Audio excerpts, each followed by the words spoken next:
Digestio aparatuak elikagaiak deskonposatzen ditu. Gure gorputzak mantenugaiak erabiliz bere beharrak bete ditzan. Ahoan sartzen den elikagaia bolo deitzen dugun ore bihurtzen da. Faringea eta esofagoa zeharkatzen ditu urdailera ailegatzeko.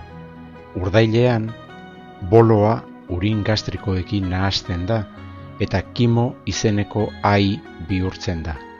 Kimoa este meharraren hasierara iristen denean, esteetako urinekin, behazunarekin eta pankreako urinekin nahasten da.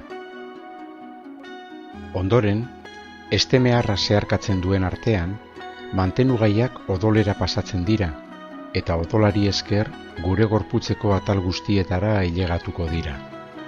Digeritu ez diren elikagaiek este loditik jarraitzen dute bere bidaia kanporatu arte.